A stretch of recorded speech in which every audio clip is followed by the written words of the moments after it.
د غزني ناوه ولسوالۍ یوه له لرې پرتو ولسوالیو څخه دی چې په تېرو کلونو کې د پراختیایي پروژو په برخه کې ورته هیڅ پاملرنه نه وه شوې او اوسېدونکي یې له ګڼو ستونزو سره مخ وو چې د اسلامي امارت له بیا واکمنېدو سره د ناوې ولسوالۍ په ګډون ټولو هغو ولسوالیو ته پاملرنه ډېره شوې چې له هر راز اسانتیاوو بې برخې وې. اوس د ناوې ولسوالۍ په نوي کلو کې د کلو پراختیا ریاست له لوري 111 پراختیایي پروژې ګټې اخیستنې ته وسپارل شوې. د مسؤلینو په وینا په دغه پروژو کې د څه باندې 8 کیلومتره کلیوالي سړکونو په ګډون پلونه، پلچکونه، استنادي دیوال، چک ډیمونه او د اوبو لګولو پروژې شاملې دي چې ټولیز ارزښت یې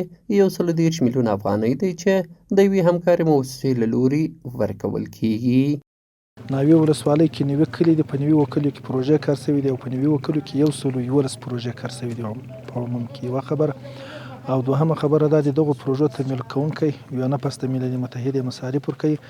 او CDDO مؤسسه یې دلته تطبیقوي او د کلیو بیا رغونې پراختیا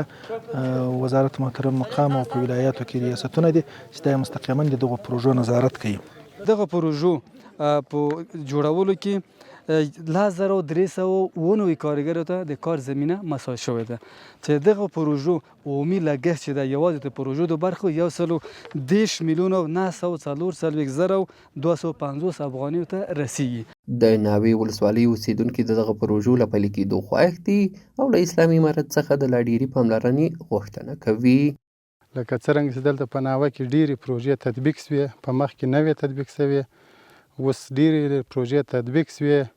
تقریبا 111 پروژې وې په ټولو کلیو کې پای ته ورسېدې، په ښه توګه پای ته ورسېدې. نور هم دا غواړو چې د توکس له ناوې سره نور دغه هم وشي د ناوې په ډېره پاته د ناوه سله ناوې سره نور پروژې هم تطبیق کړي او دغه ورسره وشي له ناوې سره.